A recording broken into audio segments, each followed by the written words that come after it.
hello, listeners, to the Companion, the wonderful podcast where Ian and I go through the Phish Companion 3.0's top 100 shows in chronological order, and we have made it all the way to episode 44. It is 12/6/96 at the Aladdin Theater in Las Vegas, Nevada. Ian, let's get Vegas tonight, huh? Yeah, Vegas, baby. Ugh, I said it. I didn't want to do it. Yeah, I was hoping we would make No Swingers. Oh, I'm so sorry, everyone. This is a tough show, Sam. I don't know if it's going to make it onto the list. It's got some rough points in it, but we're going to discuss. Psych! Yeah, man, this is a crazy good show. I can't wait to talk about it. Yeah. I hope I'll be able to conjure up some negative things to say about it, but it might be tough. Very exciting. This is your first show on the list? Yeah? My first show you were at on the list. Second show. Yeah. Yeah. And I mean, in the last episode that will be airing prior to this one, a little sneaky one of the Arco Arena, we did discuss with our friends that were also there a little bit about the show, but we will go into a lot more detail. It's going to be really fun to just discuss one we were at together. Mm-hmm. Did we sit together? No, we didn't. We did not. But we were there. Yep. We experienced parts of it together. I remember seeing you. Yep. And, it was Phish's first ever show in the great state of Nevada. And it was small, 7,500 seats. And it's gone now. They tore the Aladdin down. And I think, we're going to deep dive into a lot of Las Vegas tonight. But this show, you can watch it too. There's really bad Steadicam of this show. Mm-hmm.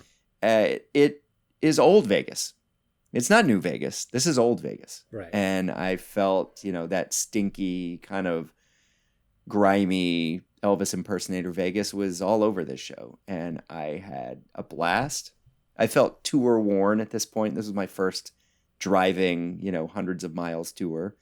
And it was only 5 shows I saw, but at 6, it still felt like I was a tough road vet. But I felt connected to the band. And a lot of the songs in this were special for me. And I had seen their kind of evolution at the end of this, fall 96, which I think we've discussed is a little underrated. Mm-hmm. So I'm pumped to talk about it. Yeah. Vegas is an interesting location for them. I think the rest of us, they're human. They view Vegas as a place to let loose a little bit. And a little bit. Sam and I did some Vegas research, listened to a lot of other shows from a lot of different years. Yeah, and there's one binding similarity that I see between all of them, and that's a giddy obnoxiousness. Seems to permeate all of these shows. Have quite a bit of obnoxious antics playing. Yeah, but it's really fun, and I think that's what we want in Vegas.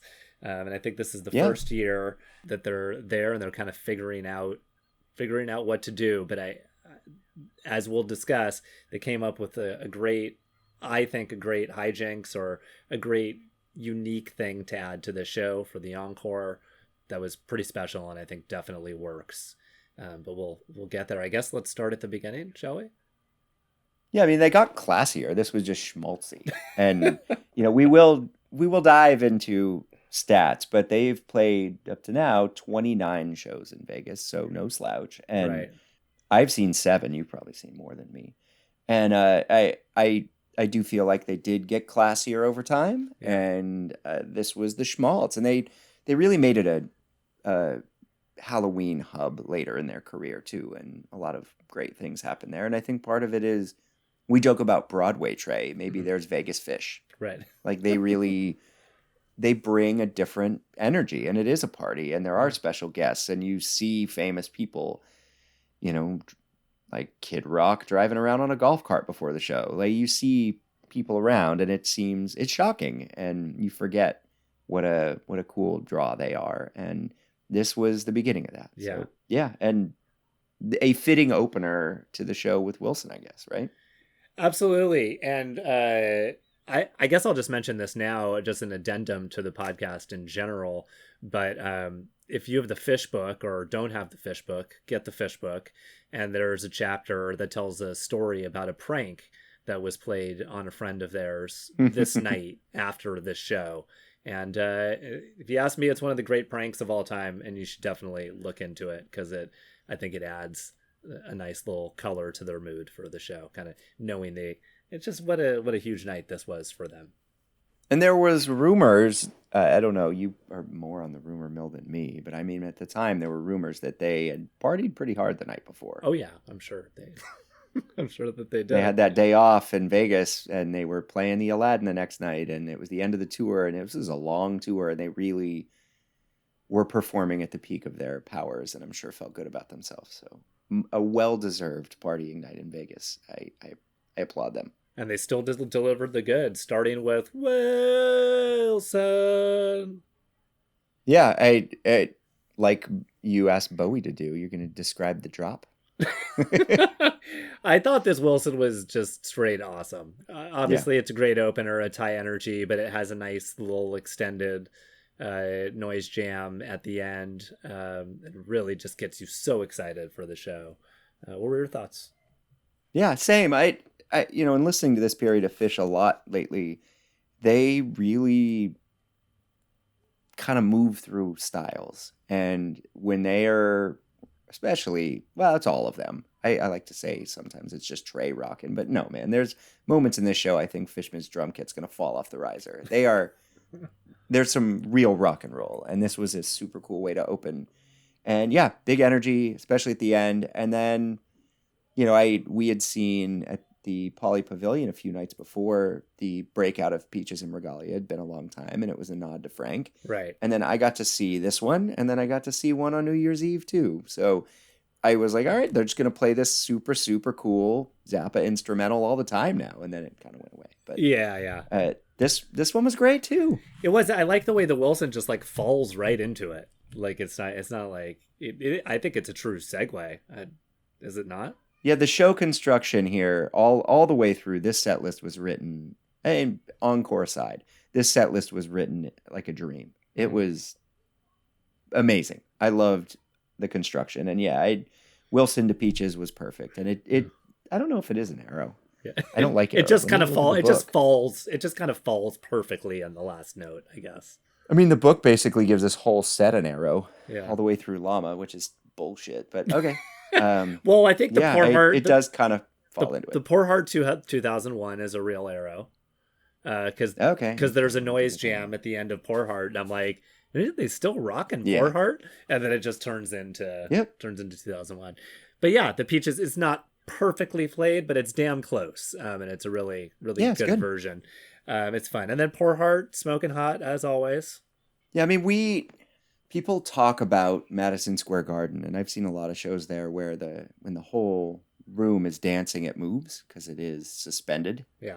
And we were, I don't think front row. I want to say a handful of rows from the front of the balcony. Maybe we were in the front. This is a lot of years ago. Right. And we were a little bit on Fishman's side, but pretty good spot close to the front of the balcony. And I think it was Poor Heart when the balcony started moving, and it moved a lot. And there were moments, the Yam, the 2001, there were moments where I was like, I was feeling that balcony and hoping it wasn't going to just take a ride. But the Poor Heart was where I felt that. Yeah. And I thought it was good too. Solid Poor Heart. Like the beginning of the show is just band coming out, firing on all cylinders, hitting their songs. Nothing really life-changing, I think, until this 2001. And what do you think of the 2001? I remember, the one at the Arco changed us. It was one of the highlights of the night for me. And I thought, it was funny because I did rewatch some of the video. I listened to the whole show multiple times because I love it. I know it really well. Yeah. But I watched some video, which I hadn't watched since the box set came out back in 2007. And Karuta might have been partying the night before because the lights in this are way off. And I remember I saw it and I was like, oh shit, I remember being at the show and how behind the band the lights were when it dropped through the changes. This 2001 is longer than the Arco, but I do not like it as much. Right. I still think it is fabulous. It is grooving. The moment where Trey kind of looks over at Paige and is like, yeah, man, go. Like you can hear him screaming over the microphone. He's so excited. Yeah. And the groove is there. It's sick. And the whole room was dancing and having a great time. It was everyone was feeling it. It was beautiful. Really well done. Yeah, I love it as well. But I agree with you. It doesn't quite have the snap or it's not quite as fun as the Arco Arena one. But it's a pure for sure. The Arco Arena one, as Matt put it a lot when we discussed it, felt pre-written. Yeah. This one felt like it was the beginning of starting to really stretch it out. And from this point forward, it will always be stretched out. Right. And there's some tropes in the future, Mike putting his envelope filter on for the second half, and that kind of come to fruition in this one. And I think, Page really is the star. It's awesome. He's killing it.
Yeah, absolutely. Yeah. Everybody's playing well. So, okay. Yeah. And then we go the 2001, and that goes into Llama, a little shred fest, which I thought was really great. Llama's not one of my favorite songs, but I enjoyed it. It wasn't terribly unique for a Llama, I guess. Yeah, I always wonder about this one because as we discussed prior to recording, I'm listening to the next show we're going to be doing, episode 45.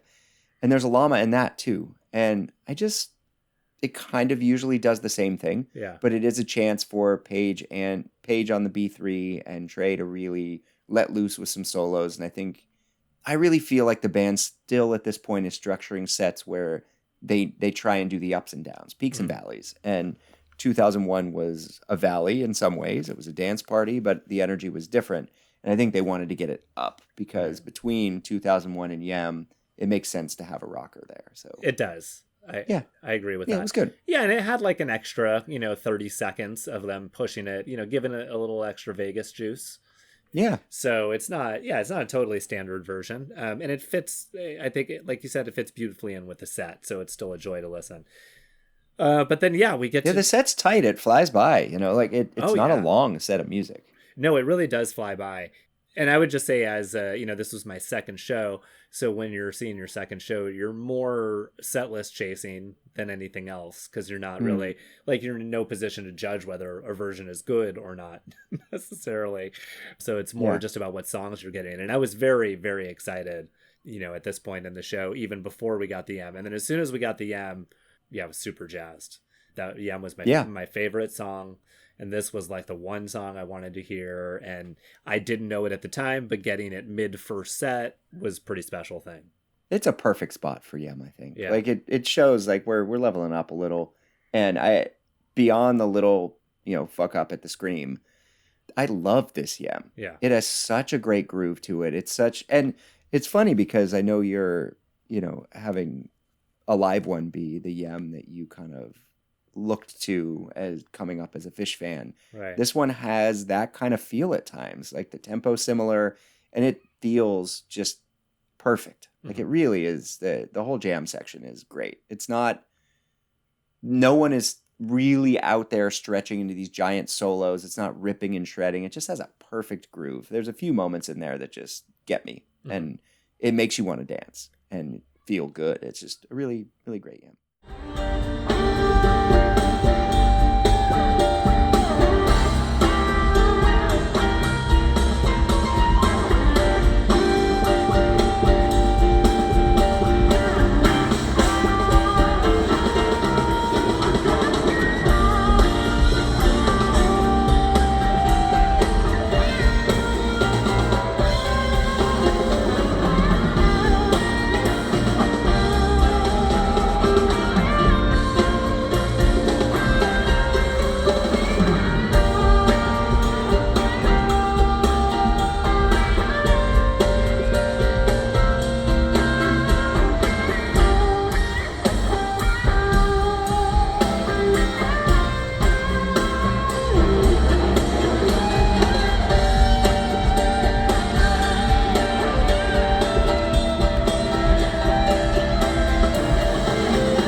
Yeah, it is a great Yam. I had a kid over for a play date with my children today who was 10 years old. I was listening to the Yam.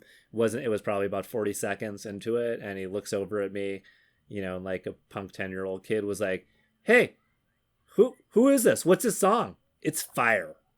And I was so happy. It's Fire. So I'm glad that the first 40 seconds with Yem still, it's hitting the kids.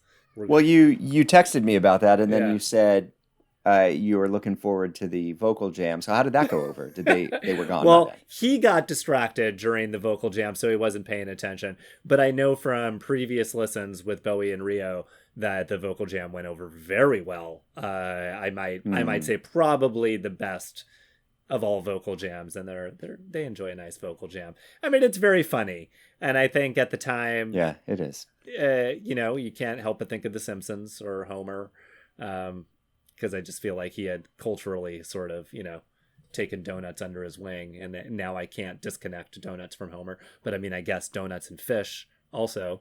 Although I don't, at this time, I don't know that was a thing. I feel like the Donuts Phish thing just kind of evolved over the years. Yeah, I think this was the first Donuts. I really do. And I skip most vocal jams, but I always listen to this one. Yeah. Because it's good beyond just the donut part. And I like all it gets Vegas-y, right. It like swingy and stupid, and I love it. It's very silly.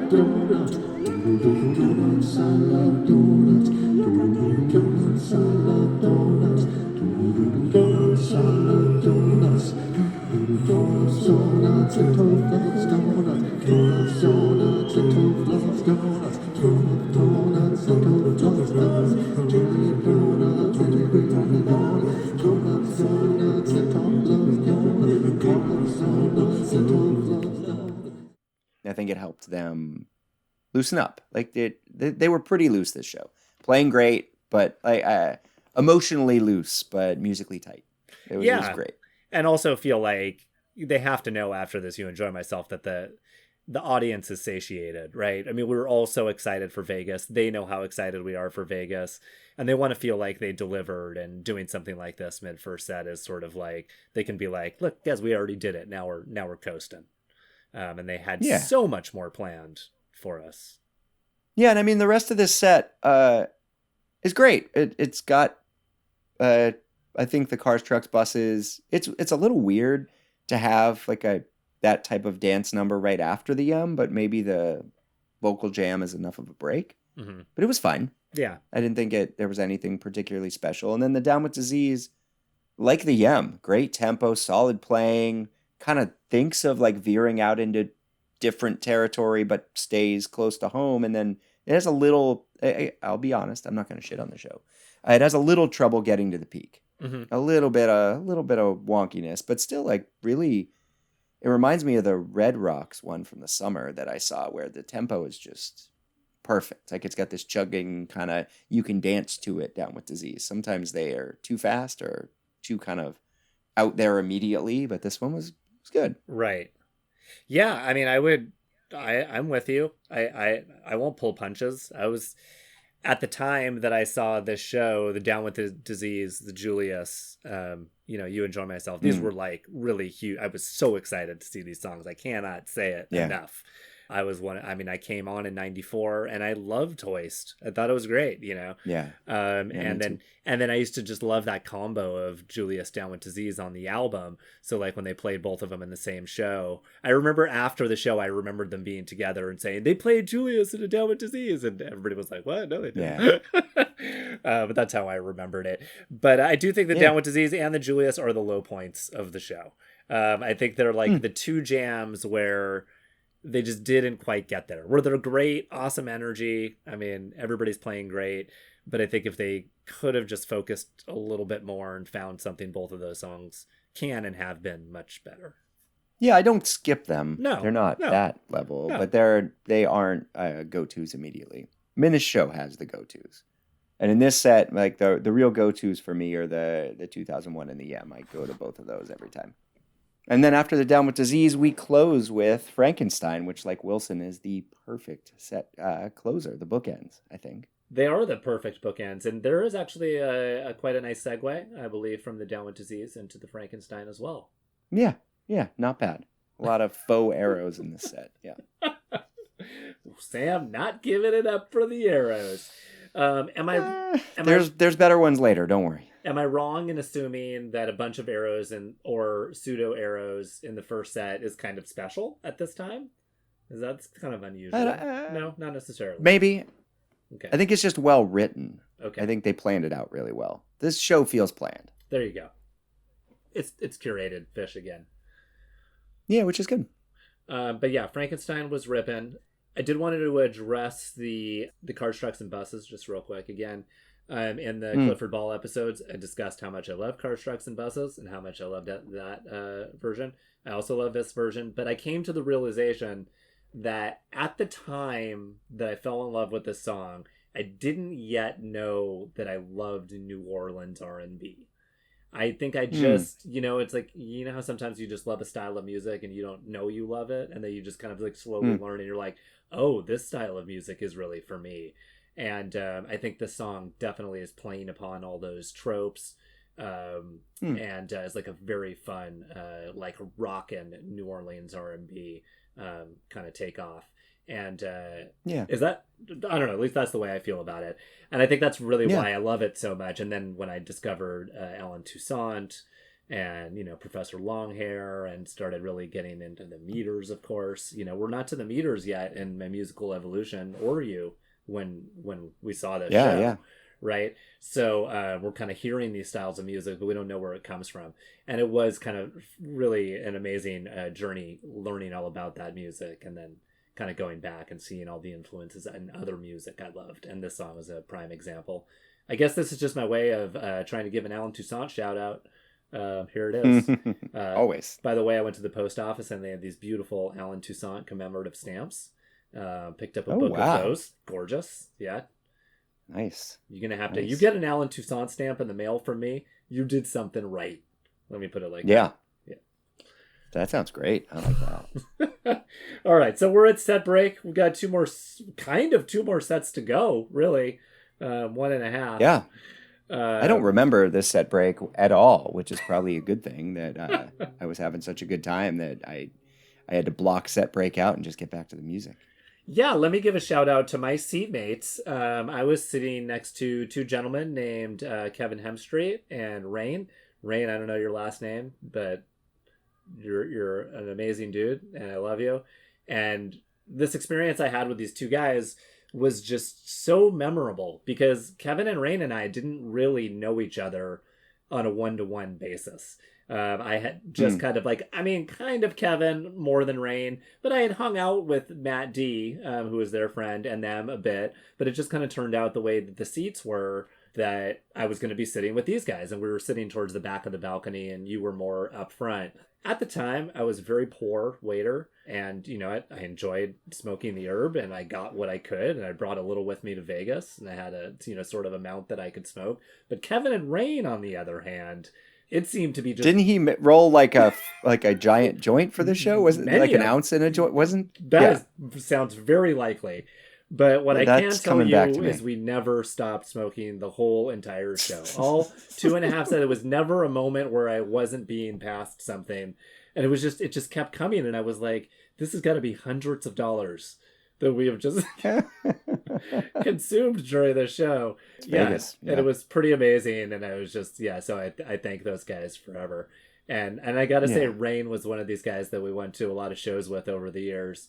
And, all of us were really pretending to be hippies in a lot of ways, but Rain had the goods.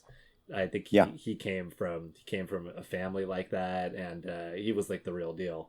And I always loved being around him. So great seatmates. Yeah, that sounds nice. I don't remember everyone I was with, but I do remember, I think this is the year where there's that photo of us in the upside down elevator. Isn't that this year, or was that 97? It might have been 97. Hazy times. But I know Ryan was there, and I know Bill was. I'm pretty sure Bill was there. Yeah, I think I remember Sideshow Bill. I think I remember Dave Jolly as well. Yes, Dave was definitely there because he was on tour with us. So. Yeah. It was a good team, and it brings us into aforementioned Julius to open set 2, which. So what I wrote in this, which may describe why you don't love it, is it's more driving than swinging. Yes. Is how I describe it. Yes. I love a swinging Julius. Yes. Yeah. Julius is supposed to be swinging, i.e. the conversation about New Orleans earlier. This kind of drives and then has a little shaky treble at the peak. Like they wanted the Julius to be this big rockin' opener. Right. Whereas they needed to do it more like the Gorge 97, where it was more of a swinging good time opener. Right. So, we're going to find problems. Don't worry. I know, because Vegas is swinging. Yeah, guys. With the swing. Come on, right. Guys. Come on. But it goes into Sparkle. Yeah, so when I listen to this set of music, I just skip the Julius Sparkle right away. Sure, I believe everyone always does. Yeah. And then I go directly into the 1 hour of... we talk a lot about Phish. This hour is perfect, right? Yeah. It's perfect. Yeah. And there's some ups and downs in there, of course, and there's, some parts that are like, okay. Right. But it's a beautifully crafted hour of music within 4 songs. And I remember, Mike Starts, which was weird because we had just seen it at the previous show. Right. And it was really, really good. Yeah. Really good. I loved that Mike's. And this one I actually don't know that I like as much. No, definitely not. The one from San Diego. Yeah, I was going to say, it's not as good as an individual performance, but it's fine for the sandwich. Yeah. Yeah, and I will take it. Yeah. I think I wrote great Mike's, not stellar, but at least there's no mini drum breakdown. Yeah. I think this may be the show that was the death of the mini drum kit. Oh. I don't know if it went to Europe with them or if it was at the New Year's run. I haven't remembered, but I know it was at this point in the tour. Trey was going to it a lot less. They were really gelling as a band and improvising well. But the Mike's it was good, and then Mike's going into simple you'd expect, right? But the rest of the quad sandwich here I didn't expect. But I don't know. What was your take on the Mike's? Well, I think if I'm giving you my perspective of being at the show for the first time and it being my second show, I was like, what? They're playing Mike's again? They just played that song. So I was a bit disappointed. In the song choice, because I didn't know what the fuck I was doing. It was my second show. So I was like, oh, Mike's again. This is disappointed. And it was fine. It was like a lot of energy, but I do remember thinking like, I like the one in Vegas, or the one in San Diego a bit more. But once the simple started, this was the beginning of, the true enchantment. This Simple is one of my all-time, I think, high points for me of Phish. There's just something about it that, that is just magical to me, and I can listen to it forever. Like, I feel like there's a couple of minute section of this Simple Jam that I'm just like, yep, put this on loop, and I'm just like, I'm good to go for eternity.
So, it's just great. And I have a funny little thing of, you know how when I'm sure I've tried to explain this before on this show, but when Trey takes like a phrase, this sort of like Simple Jam phrase that he has, and he tries to rephrase it like 1,000 times, just in a different way, or he's kind of playing the same sort of riff or the same sort of melodic idea, and just gonna play it for me in every possible variation that he can think of, that he can think of, that he can think of, that he can think of, that he's just kind of like, he's constantly changing it. And that's what I think of this Simple, where it just kind of goes on, and I'm like, where are these ideas coming from?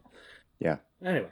Well, it reminds me, I've used, Phish has used a lot of water themes in their music, and I've referenced surfing and Phish before, and this reminds me of, you have these professional surfers at contests, and you go to these waves that are just these canvases of perfection. And the good surfers can do beautiful turns over and over and over, the same one. Yeah. And it's kind of like repeating the same phrase over and over. But the great surfers, every turn, something's different. Your hand position, your arm position, the angle of your board. You push a little harder this way. You come off the bottom a little bit deeper. Yeah. It's about being so good at what you do that you're toying with the skill. Right. It's pointing to where you're going to hit your home run. It's having such confidence in your abilities that you're trying to, you're toying with something that for the rest of us mere mortals is, we're just trying to climb the mountain, and you're up on top, just jumping up and down like it's no problem. And this Simple was, the term must hear Phish gets bandied about a lot in the community, but this is must hear. It's, it's not, no one's going to listen to this and go, man, whatever. Well, they might, but There's they're dicks. there's like a little fat here and there when they're Yeah. building to these moments, but it's like it's beautiful music and Yeah. stylistically covers a lot of ground. It also you don't realize how long it is till it's over, and that's what you're like. Oh shit, that blew by because I was so. A lot of Phish, like there's times I'm like, I don't know, man, is this gonna go somewhere? Right. This is not that. This is always going somewhere, but not too fast. Like I agree. Wonderful. And even the fatty part, like on a steak, I might argue is like a little necessary, and that there is this like 2 minute lull. There's this like 2 minute lull where it's not even bad, but they're just kind of searching for a second, and then all of a sudden they all kind of coalesce into this sort of like I can't sing it, but you'll know when you hear it when they kind of like build. It's like 3/4 of the way through, and that all congeal into this like, oh, the chills. Ugh. And it wouldn't have gotten there without the sometimes you need a trough before the peak, and that right. And it's okay. And I really this is also, there's 2 headphones in the book in the show, and it's this and the Weekapaw, and that they nailed it. The 2001 for me, I would give a headphone to as well for its uniqueness and Phish's kind of trajectory of that song, but these were the 2 moments. The Hood's fine, but true headphones, much deserved, much lauded on. Listen to the whole hour, but you might want to do the simple twice. Get to the end, jump back to the beginning, get through. And I remember the absolute shock because we had just seen Mike's and having it go into simple. You're like, okay, that's been happening a lot. Sounds great. But to have the simple go to Harry Hood. Oh, yeah. Yeah. Because you kind of know the Weekapaw's coming. Right. Was like, the whole room was like, wait a minute, what is happening? It was a moment. Yeah, I think still one of the great all-time sandwiches. And the Hood isn't as good as the simple, but we don't want to short shrift it. It's pretty great. It's a fall 96 Harry Hood. They're putting all their emotion into it. I think the opening section is fantastic. I think like the interplay and all the cool little sound effects and all the ding ding boom boom is all like just so great. There are probably, bigger, more focused peaks, but really great. And then and then we go into the Weekapaw. See, I think they maybe chose to have the Harry Hood jam be different than usual and have it be, because it doesn't live in a sandwich. Harry Hood lives on its own. It does not have this position very often. And I think they chose the jam to be more of a full band exploration, and in this really gorgeous way of, they just really traveled through the melody and they built nicely. And I thought Fishman was really, fucking this Weekapaw with Fishman, I can't get enough. But in the Hood too, he is at peak level, and I think the band lets him run with it a little bit, and it keeps them all in check. And it isn't the ripping Trey solo over the top Harry Hood that you'd expect, because Weekapaw's next, I think.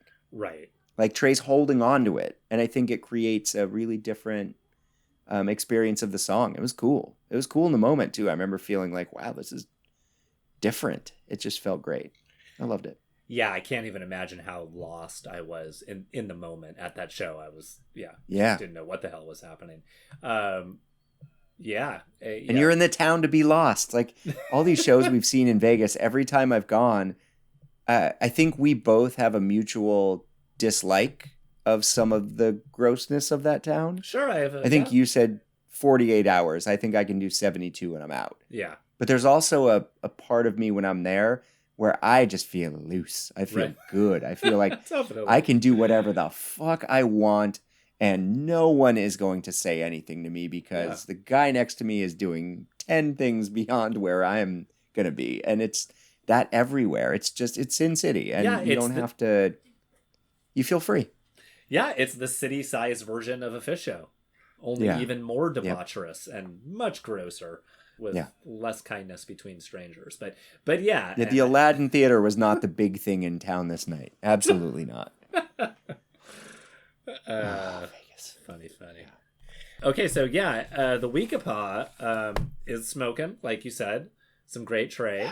But it has a really wonderful little breakdown in it. Yeah, it's weird to watch that too, because Trey kind of signals it. There's 2 breaks. The first one's perfect. The second one's a little sloppier.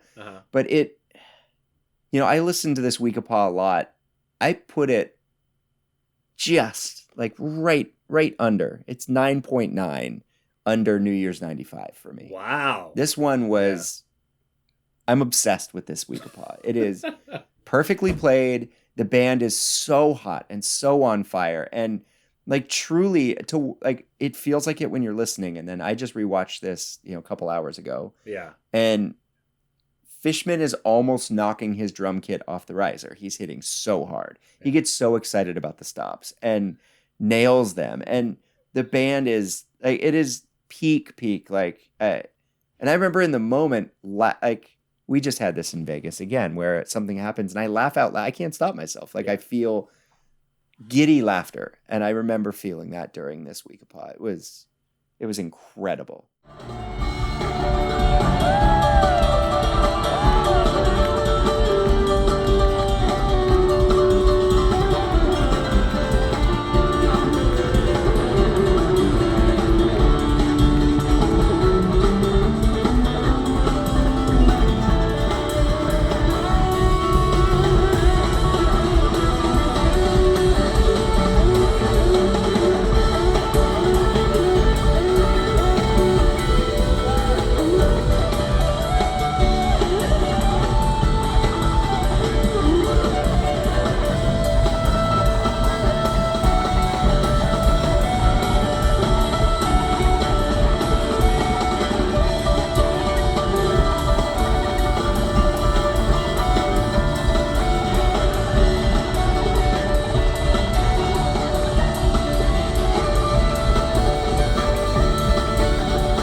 Really this hour of music is the show's like, we talk about the top 100, right? And this is top 25. Yeah, I think it belongs on this list over and over. And some shows make the list from one song, and potentially deserve it, but this is almost most of this set, and it's perfect. Yeah, just great stuff.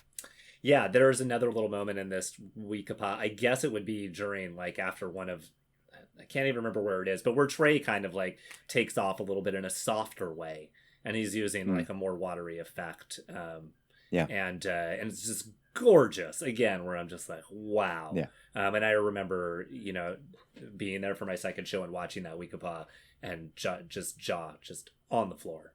Yeah, it was a special moment. Yeah, I sit here and when I'm mixing, I stitch all this music into us talking, so the people that are listening know that. But I, and Spotify bots be damned who are coming after me.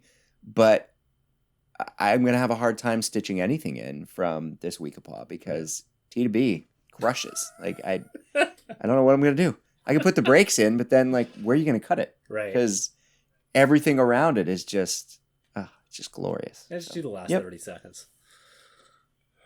Yeah. And then to finish the set off in absolute perfection, it's a Sweet Adeline, no microphones. Right. Because the room is, to have the balls to step up in front of 7,500 people and sing an a cappella song. And again, I didn't know I didn't know they did that at the time. Or maybe it was beautiful. Maybe I had heard it on a tape or something, but had never seen it or whatever. And yeah, it was so endearing. Yeah. Yeah, between the joy and the smiles and the laughing and the Weekapaw, and then just how unique and original the Adeline was, to the absolutely mind blowing Good Times Bad Times, those to follow. Well, that's how they took it to 11 with the Good Times Bad Times too. I love that song, and this was like tears of joy through the end of this set. Yeah, The Simple so great, the Hood so great, the Weekapaw, the Adeline was so warm and heartfelt, and then the Good Times, Bad Times. Like I love Page's singing in this too. I just love when he sings this song. He really puts everything into it. And as a tour closing, like final song before the encore, they put everything out there. And Trey is absolutely shredding. Yeah. Like nails the composed parts, but also like over the top. And the band's love for, rock and roll really, really showcased. And in Vegas, it just makes sense. Yeah. It was incredible.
The room was dripping at that point. Oh, absolutely. For December, it was still hot, I remember. It was a very hot room. Absolutely. Well, before we get to the encore, should we discuss some other Vegas highlights, or should we knock out the encore and then hit the highlights? I mean, I don't know. I had a lot of thoughts on this encore, like how I was going to discuss it, because in some ways, the re-listen value is pretty low. Rewatch value also like kind of eh.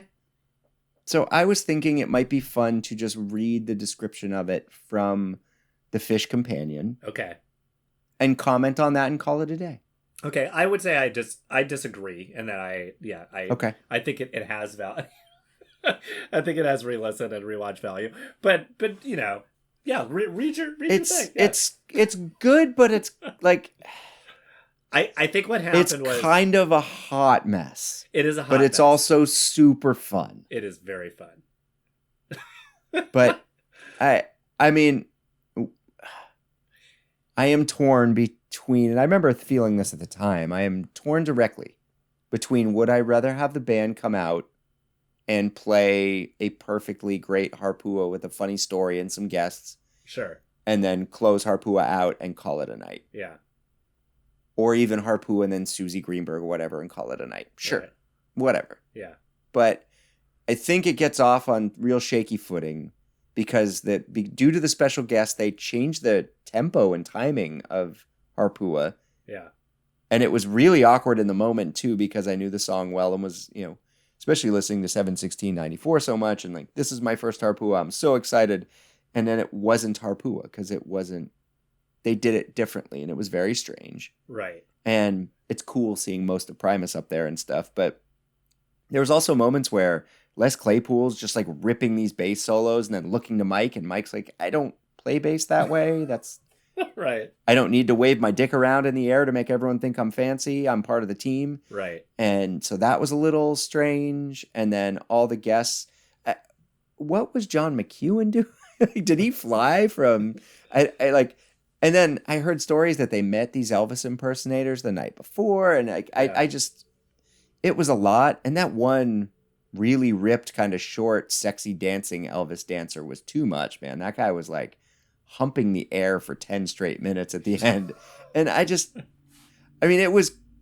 it's Vegas. It was schmaltzy, cheesy Vegas. I get it. Right. But if I'm someone who's never listened to Phish and I put this encore on, like driving in my car and I put it on. Yeah, it's not for that. It's not great. It's not great. Sure. It's not for that. That's what I mean about re-listen value. Okay. Yeah.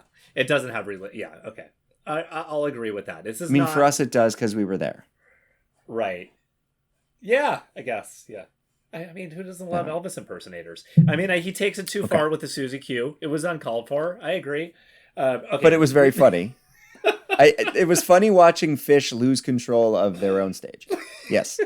To these like street level Elvis impersonators who were so excited to have a hot crowd in the moment. Yeah. And at the end they're like, give it up for Phish, man. These guys are pretty good. It's like, yeah, we get that, man. It's you that's in the way. Like it was an awkward moment, I think. And we all left the show like laughing, but also like it took you out and it put you in Vegas. It took you out of this incredible show and it dropped you there, and that was fine. I wouldn't have had the show any different. I just think if they had chosen to have it be a little more straightforward Phish ending, the show would still be on this list. It didn't need all the crazy. But I still like the crazy, and it's at the table for crazy Vegas in the future, right? Definitely. It definitely. There's actually, we'll talk about it, but there's quite a few things in this show that I feel like they play upon in future shows. Yeah. Let me hit the book quick. Yeah, hit the book. Harpua's opening segment was performed in a 4/4 time signature as opposed to its usual 7/4 signature. Wildwood Weed, a Phish debut, I mean, come on, sort of, and parts of Harpua featured Les Claypool and Larry Lalonde of Primus. I Want to Be a Cowboy Sweetheart also made Phish's debut and featured the yodeling cowgirls on vocals, Claypool, Lalonde, and John McEwen. Happy Trails was released, teased in Harpua, before and after Sweetheart. Suspicious Minds featured 4 Elvis impersonators on vocals, with Phish joining in at the end. Susie featured Claypool, Lalonde, McEwen, and Elvis impersonators, the yodeling cowgirls dancing on stage, and actor Courtney Gaines on Trey's percussion rack. Not really playing well either. One of the Elvis impersonators led a Susie Q jam at the end of Susie.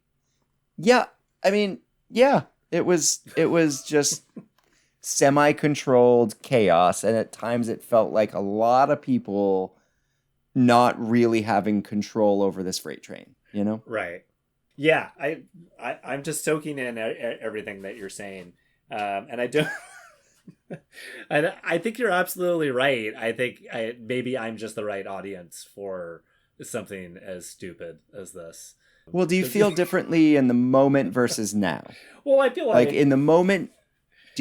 What did you feel in the moment, and what did you feel when you re-listened this time? I felt a few things in the moment. I felt like, what the hell? This is an encore? It just keeps going on and on and on. Is this like going to be a whole nother set? I totally have to pee right now. And also, why are we still smoking? It's the encore. I think those were the main things that I was at the time at the show. But no, I just thought it was like, I think when they do something like this at a show, it's like it makes you feel special. It makes you feel like the band thinks that this is a special show. They've taken the time to bring in, all these special guests because they really want to make it special. So I think, we kind of discussed this at the Clipper Ball. Even if it doesn't completely land, I guess I feel honored that we're on the same page, that we're kind of like on the same page, that this is a special night and we're going to remember it that way. And having the special guest really puts the nail in that coffin. Not that a Harpua, a lowly old Harpua would do. But yeah, I mean, there were awkward parts, like when the I Want to Be a Cowboy Sweethearts, that the yodelers come out and they're scantily clad, which of course is appropriate for Vegas, but they're like, wagging their bodies at a Phish crowd. And I'm sure, you've said before, if I had a head full, this would not have been super enjoyable, but I was, just kind of giddily stoned, and it worked out fine for me. In terms of re-listen, I was far enough away to where like the Mike's pants and their dresses, it was just a lot of sparkly. It was fine. Yeah, I didn't feel scantily clad. And I haven't listened to it a tons of times I've listened to it a few times over the years. Yeah. But this time I watched and I listened to it with Bowie and Rio, and they adored it, and they were just like laughing deliriously the whole time. It is fun to watch. Yeah. They were just like, look at all these. They had never seen multiple Elvises on stage, so They were all pretty solid Elvises in their own. Like each was so different. Yeah. Yeah. In a bad way, which was good. Like none of them were like great Elvises. They were all sort of like great bad Elvises, which is again perfect. Yeah, and that one just kind of stole the mic, and then they were passing it around. And the tall one, when Trey was like, "All right, we gotta end this thing," finished. Yeah. But then he gave it to the fourth Elvis, who was kind of bummed because he didn't get any chance to sing, and he's trying to Phish weird. It was funny to watch the like little Elvi power play. Right. You know, it was good. I remember walking out thinking it was silly and funny. Yeah. And that the show itself was a spectacle to behold. And you felt the special. You felt the special that night. And it was great. And this is how life goes. But in the moment, you're like, okay, this is going to be forever. Right. This band is this handful of shows I just saw where everyone was life-changing. Right. Everyone broke ground in my brain. And changed my love of music and my love of life. And I was on such an adventure and seeing these new towns and cities and meeting new people. And you just figured this was going to be it forever. Right. You don't know what you're doing. You're a kid. You're like, this is it. This is going to be it forever. And now here we are so many years later and we're realizing and, reminiscing that it's not that forever. Right. Things change. They're still great. It's just different. And that when you're in those moments, that's it. So I guess all our young listeners don't take it for granted. And when you go see Phish now, and it's amazing and changes your life, even though I'll shit on all the modern Phish I can, remember that it's not going to get better. It's going to get different. It's going to get different. Yeah. In the moment, that's your time, and soak it in, enjoy it. Well, it's funny you mention it now. This is the perfect time to make that comment. Because there really was just from this show to your next show, they were a different band. Absolutely. They were a different band in your next show. And not in a bad way. I think at the time it was kind of in a good way. You were like, oh my God, they were already the best they could be. And now they're even better. But they were different. Desert Sky was the next show for us after this. And that was an entirely different band. Yeah. Well, let's talk some Vegas. Just think about that gumbo in Desert Sky versus anything from this show. Like totally light years of a different band. Even the Antelope. So Vegas, they played this show at the Aladdin, the only one there. Then they did 9 Thomas and Macarenas, which I'm glad they only did 9 because that's where we went and saw them all the time. Yeah. And I hated having to get back to the Strip from there. Yeah. It was fucking impossible. Right. And I'm glad they moved to the MGM Garden. And they played 15 shows at the MGM Grand Garden Arena. And then they just did the 4 at the Sphere. So I saw them at the Aladdin. I saw them at Thomas and Mack. I saw them at the Sphere. I never saw them at the MGM. Have you? Nope. Yeah, but it seems like I've seen the videos and stuff. It looks like a sick place to see them. Like really cool place. And they played some great shows there. That was 2014 to 2021. So total of 29 shows in Vegas. And I've seen 7. Do you know how many you've seen? More? Did you see? Probably the same amount. Yeah. Well, you probably saw the 03 or 04 shows. Well, I saw the 03 shows, but not the 04 shows. Yeah. Okay. So I saw 9. That. Yeah. Yeah. That's a lot of Vegas. But yeah, I do really want to discuss some of this stuff. Yeah, let's start at the beginning. So after this one, it was the Fall '97 tour opener, which correct. I was at, and you were at, and I was pretty excited. 11/13/97. I ended up seeing them through Colorado at the beginning of the fall. And did not see the rest of the fall, but I loved every show I saw. Yeah. And this is not officially released, nor is one of the 2 nights at Denver, but one of the nights in Denver is, and the E Center just got re-released too a few years ago, which is great. Right. Yeah, it was sick. It was the first Black Eyed Katie. The theme and the Split Open and Melt were amazing. The Yem was fun. That Set 2 Stash opener that's an official release. Look for it on LiveBait. Yeah, it is insane. I remember in the moment, there's all these I wrote takes almost an Arabian vibe. Yeah, I found it disturbing in the moment. Yeah, it was. I remember being bowled over by this show. The Black Eyed Katy too. Yeah. Some guy in the audience. I like this story, and Ryan probably would corroborate. No one knew what it was. Right. And at set break, some guy was trying to say it was a Frank Zappa cover, but that guy was full of shit. Yeah. Do you remember that? I do. Because we were probably together at this show, right? Yeah. We were on the floor. We were, and I do remember that guy. Yeah, somebody also had a funny opinion of who Frankenstein was by at the Vegas show. But yeah, I had. And then the big part of the show is not, we haven't even mentioned, which is the mics. Like, it is the mics, but before we get there, I love this Caspian. Yeah, sure, yeah. I wrote Caspian is huge, all caps. Yeah. Yeah, it's an 11-minute, 97 Caspian. I mean, there's other Caspians, but I just would like to point out that, look, if you were at the show and you remember this, the yellow and orange lights during this Caspian, just holy shit.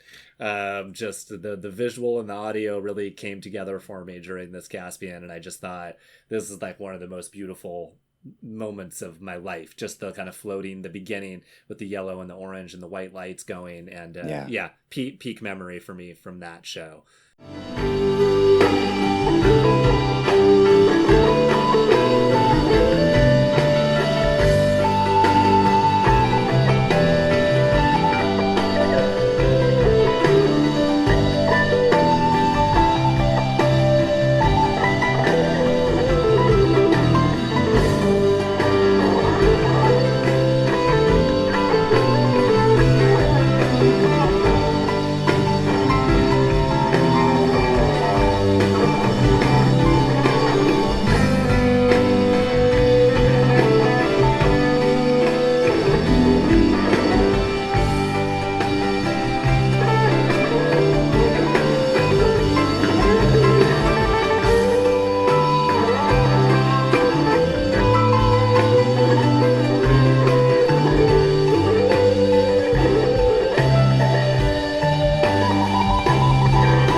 But yeah, the Mike's groove is amazing. Incredible. And I think if 11/17 hadn't have been like a couple nights after this show might be looked upon different. But the tour just kept getting better and better and better.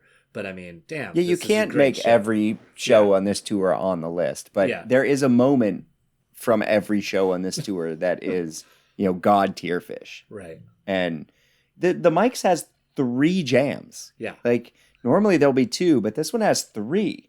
Like, it's got the rockin', it's got the funk, and then it has this, like, bliss jam that's amazing. Just into a... And you want to talk about the hydrogen? I do, actually, but before I do that, I do want to say, Kevin, the recordings of this show are just atrocious.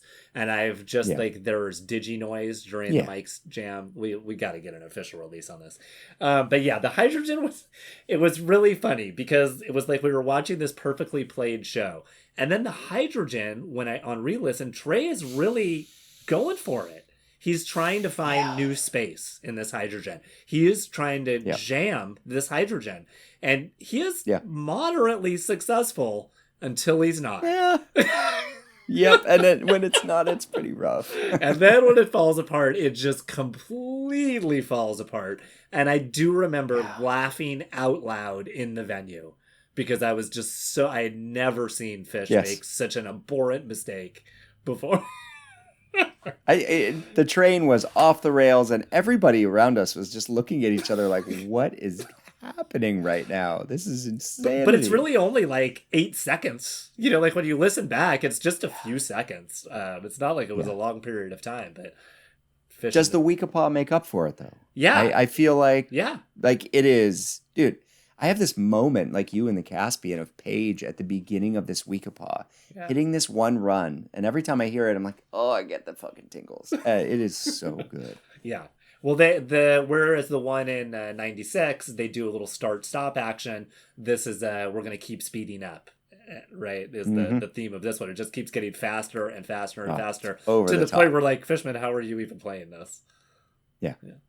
And then I love a Loving Cup encore. Like this show was, we were shocked. Everybody was shocked. And I mean, the summer '97 was my biggest run of shows that I ever did. And I was pretty versed in the band and pretty excited about seeing the fall. I was really broke, speaking of your waiter days.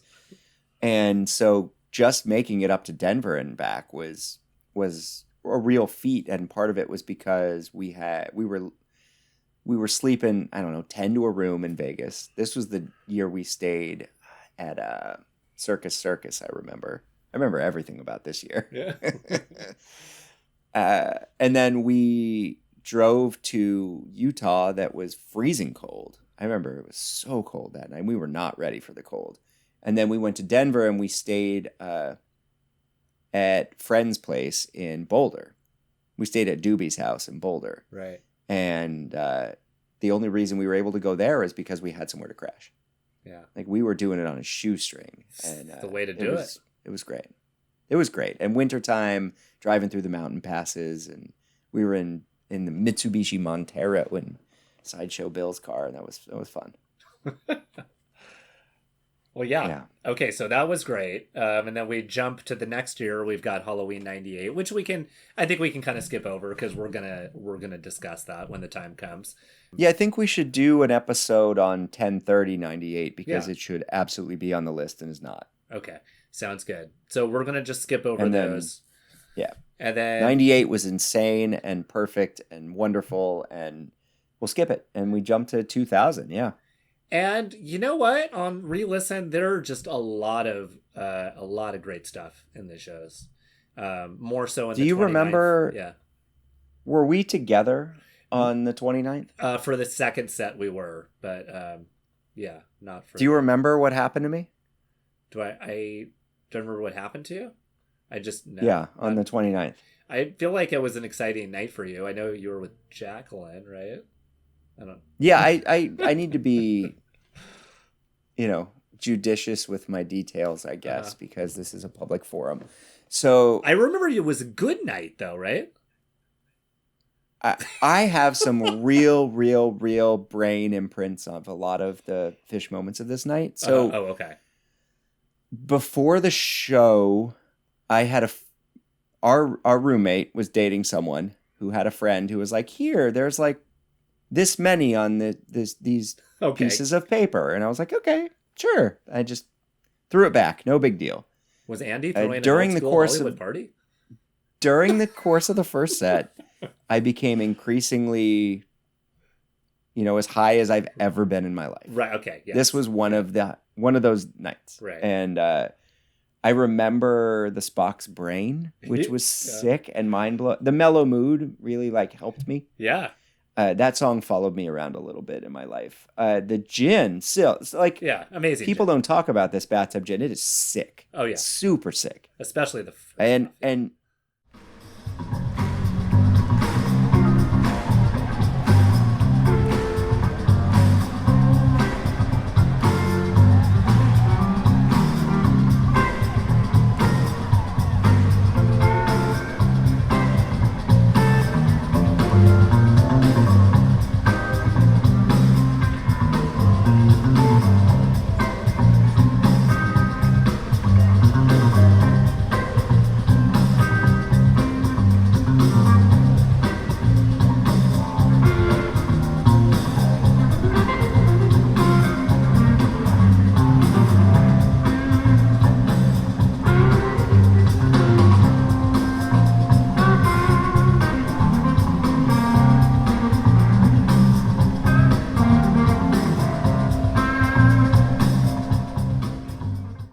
Oh God, they were really exploring and finding. 2000 is a cool year, and I remember set break hit, and I was so scared. The lights came up, and there were moments towards the end of the first set where I had this vision that I still have in my brain, very clear as day, where I thought if I just ripped all my clothes off, and I ran across the heads of the people in the theater, jumped head to head to head, I could make it all the way across and out one of the exits on the other side and be free. Oh, sure. Yeah. And I remember the lights came on And I was so scared that I just sat down, but I ended up sitting down in our friend Danny's lap. And I suddenly realized that I was surrounded by friends. I had Danny there and Karen, his partner, right next to us. And he put his arms around me and they took care of me and they made sure I was okay. And when the lights came down for set 2, it all just washed away and I got to a happy place. Oh, but great. End of set 1 through set break was one of the hardest, half hours of my entire life. Oh. I was struggling to not have a full breakdown. Man. So this night is burned in my brain. I'm so glad you made it. But Dinner and a movie opener? MoMA into 2001? Correct me if I'm wrong, but hadn't you been chasing a dinner in the movie? Yes, sir. I had, and it felt like it was for me. Right. And it was great. Yeah. And then Kid Rock, which was like, I was fine. But when the show ended, I was like, okay, I am exhausted, but I am fine. Right. Oh, it was a big night. It's surprising and great that Kid Rock didn't throw you sideways. I feel like I had made it through the scariest woods that anyone had ever made it through with all the demons and the monsters and came out the other side and there was green grass and the sun hit my face and it didn't matter. Kid Rock we were holding hands and laughing together. It was great. Fishman on his knees, like doing the Joe C. It was fine. Yeah, I thought it was a great time as well. I didn't have a problem with it. I thought it was very fun Vegas antics, but I'm the audience for that sort of thing. Yeah. And we're continuing the Vegas. And then I what did you think of the 30th? Because it was officially released as video. Right. On a DVD. It was a big deal. Yeah. What do I think of the show? Walfredo? I don't. Well, there was a rotation jam, so that was really cool to see the rotation jam opener. To open, yeah, and I had never seen a curtain width. At the time, I thought the Rogue. Yeah, my first too. At the time, I thought the Rogue was incredible. I thought, whoa, like what they're doing in this Rogue. I loved the sort of like the spacey exploration that they were starting to do about 3/4 of the way into the song, which it's the only headphones in the book for these 2 shows. Oh, that's interesting. But I do think that that Rogue gets better as time. I don't think this. I mean, I'm not ranking this as one of the best ones, but I think I always loved it from the beginning. But this was the first one where I was like, oh, this has potential to, they can break out into the universe here.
The mics is like fine, but it was my first Esther, so that was like incredibly exciting. And then that was good too. It was well played. Yeah. Oh, I lied. The Weekapaw gets headphones from this too. Oh, that's undeserved. Yes, I agree. And then the Emotional Rescue had the fantastic Trey and Mike synchronized dance section, which I guess some people don't like, but I just fucking loved it at the time. I just remember thinking, I love these guys. And like we got a Forbin's Mockingbird that was fun. The Sand's real gentle. the Day in the Life closer. I thought these shows were the very first time that I started to see the cracks in the armor. Mm. And I thought this night, you can go watch this night and you see that Trey's not, he's not 100% there. No. Well, and just beginning. It's just it's not just beginning for him. It's beginning for us to where they're not able to keep it under wraps anymore. And it's starting to get a little wonky. But the highs are still really high. And the band, we talk about this a lot, but the rest of the band is stepping up in a major way. Yeah. And I would like to think one of Trey's, part of what probably fuels his sobriety is what could have Phish been like from 99 through, 2010 if he had stayed clean and they had pushed and pushed and pushed and pushed, right? So that's a tough one. Yeah, I mean, I feel like it's partly drugs, but it's also partly that he just didn't know his role in the band as much. I mean, Mike had really taken the lead, and I think he just didn't. He knew that nobody wanted this like constant guitar solo, and he didn't want it either, and he was just trying to figure out where he was, and the drugs were not making it better. It was like making it more unclear. That being said, I recently did like a lot of listening from 2000. Highlights from a bunch of different shows, and goddamn, there are some real highlights in 2000. So it's not like they were I firmly agree. So when we get to 2003, a couple things. 2003 was a really great year for Fishman, so really you could listen to any of these shows. I'm just going to make this blanket statement for 2003 and 2004. A lot of the composed parts, especially in 2003, some of them are still fine. It's brutal. And I have to say, at the time, it hurt me. Like, it felt insulting, and it felt like I take your band so seriously. And I spend time designing your tapes. I collect everything you do. I listen to everything you do. And it just felt like you're not taking this seriously anymore. I'm talking about Trey. That's why I didn't listen it really anymore. And I dipped my toes in the water and I stayed away because I was really disappointed. But I moved away too. I'd moved from you guys. Yeah. And I was not at the 03 or the 04 shows, but it did look like 03 is pretty well reviewed and respected. Honestly, they both years have some stuff to offer, and I'm gonna tell you what they are right now. Get out your pens and pencils because there's gonna be a few things here. Because 04 on paper, those are some of the lowest rated shows I've ever seen, like on Fishnet and stuff. It was scary. Yeah, it really gets shit on, and actually, I had only listened to one or two jams from it before we were gonna do this, and I went back and I listened to any possible highlights. And there definitely are some. And I think really I'm sure there are. You just have to skip past the composed parts. You just have to be like, I'm not going to listen to the composed part. Just skip 4 minutes in and just listen. And there really is some cool stuff. But I will say the Wolfman's Brother from 2015, 2003, I think is just a great version. From start to finish, I think it's a great, great Wolfman's Brother.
That show as a whole is just like really good. And then I will say from the 16th, obviously it's got the Viper, which is the Vegas Piper. If you really want to nitpick that Piper, it's 22 minutes. You could say that you could trim some fat. It's a little bit repetitive.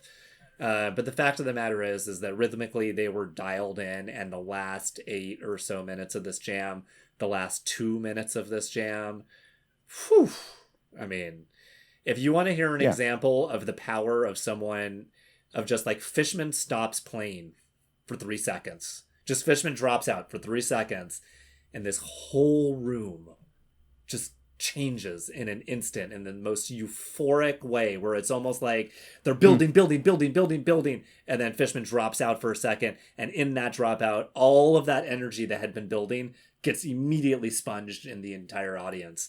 And it's one of the all-time great euphoric Phish moments, I would argue.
216, Viper. Check it out.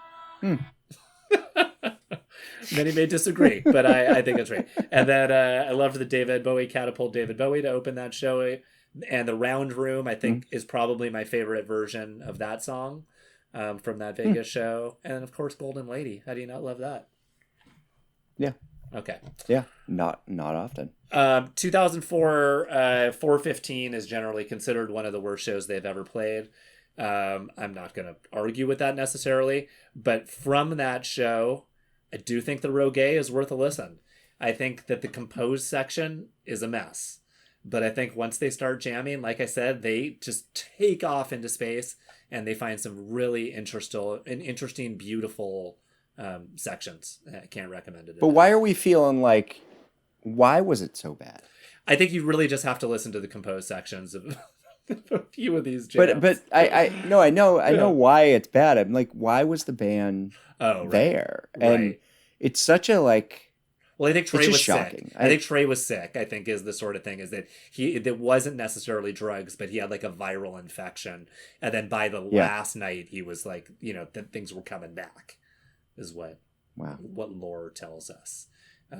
Playing through a cold's never fun, but you just But like, they don't cancel gigs. I get that. I did listen to a 17-minute Down with Disease, and it like literally went nowhere.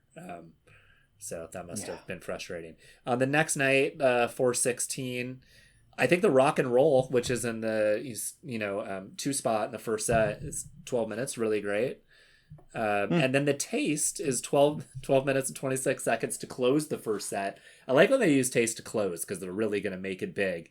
And again, especially taste, which has a very difficult compose section. Yikes. Yeah. But once they start building, it's a dope build. It's definitely worth a listen. And then in the second set, there's a 24-minute twist that I would just say is an empirically fantastic twist all the way around. No complaints. It's great.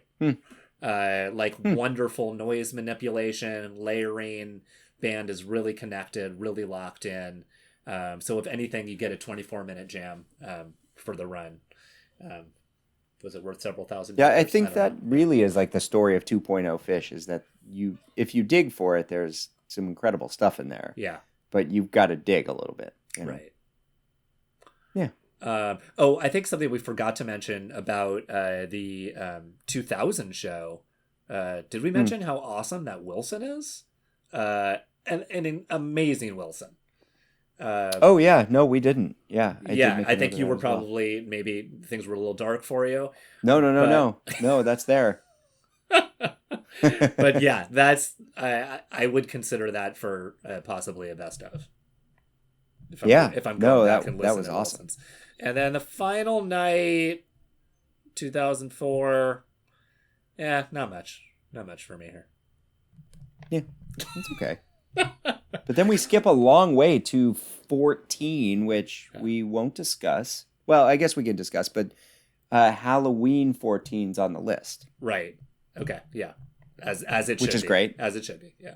And we probably can discuss broadly the 2014 Vegas shows around that one, which will be fun. Right. That's way at the end. That's going to be so many years from now. So in 5 years, 6 years, we'll discuss that. Right. But then they made Vegas kind of their Halloween home. 16 was the Bowie year. 18 was the Kassavat yeah? Yeah.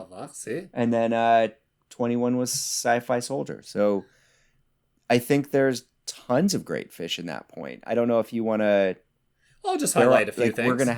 I'll just highlight a few We're going to have to make a post list, post Phish Companion 3.0 list at some point here towards the end of this podcast. And I think a lot of this Vegas will be there because, I gave up on 2.0 Phish, and 3.0, I didn't see a show till I was dragged to a show in 2010 and had a great time again. Right. And kind of started getting back into the band, and, I'd always paid attention, but I was disappointed.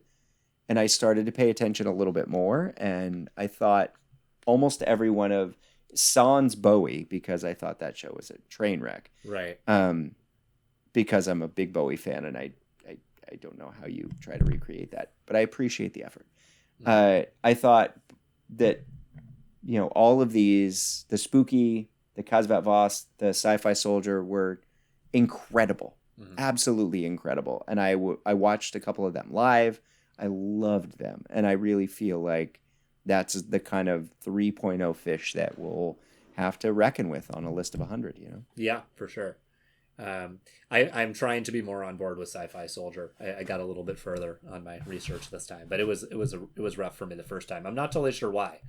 Yeah, it was different. It was just very it's all over the place. Whereas I felt like Kasvat and the costumes I think caused problems.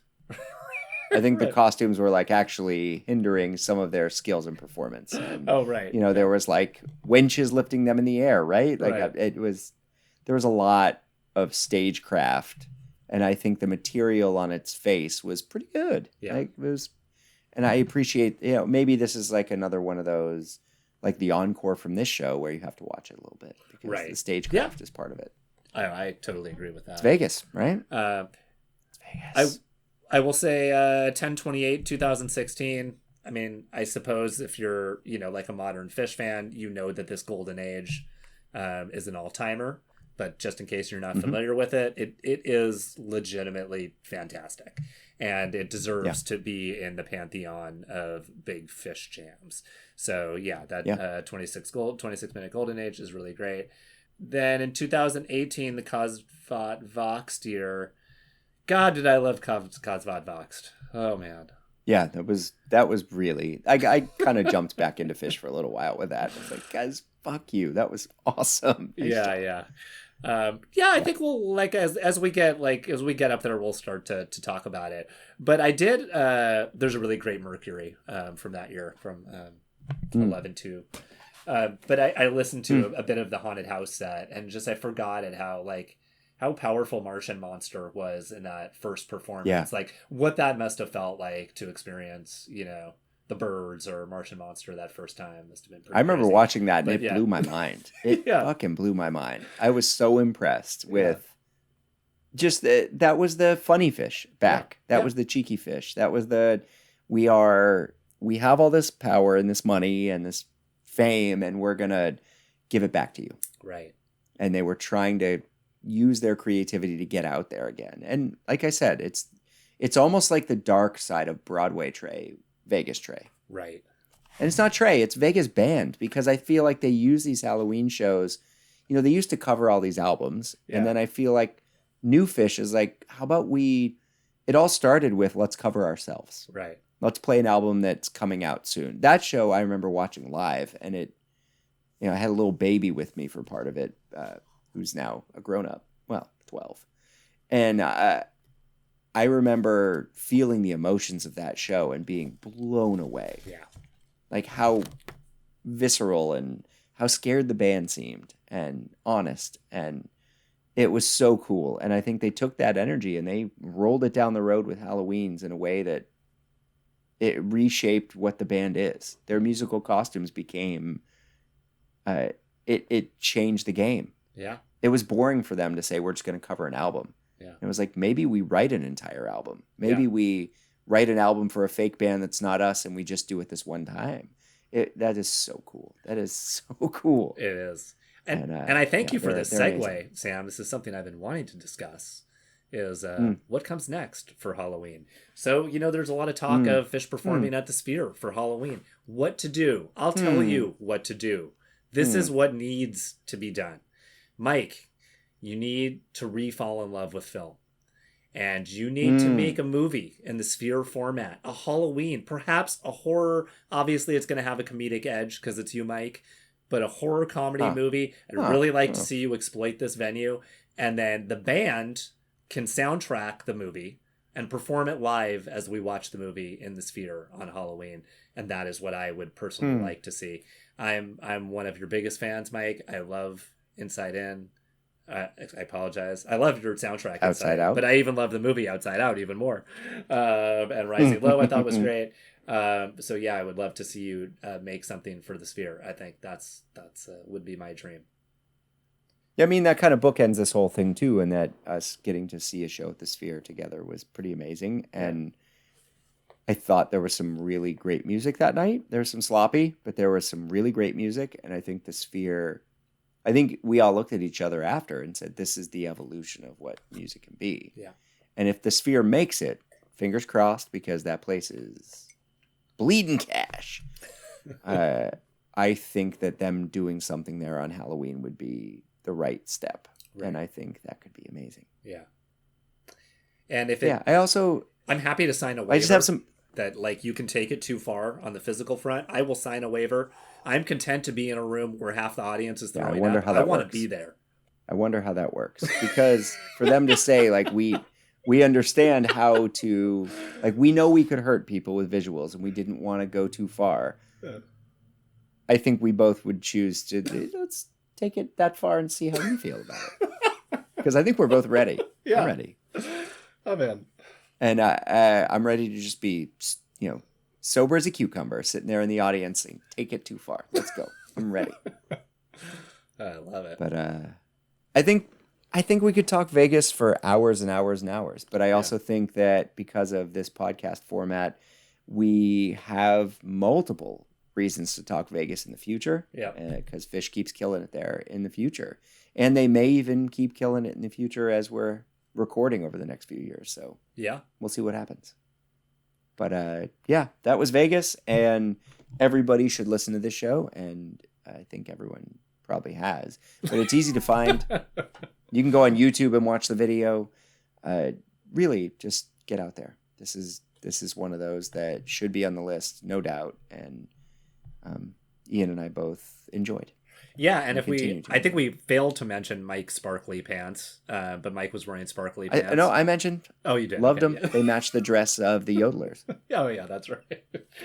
I think his pants were actually sparklier than their sparkle dresses. He looked just great. What an amazing show. Thank you for listening to Sam and I jabber, and we can't wait for the next time talking more Phish.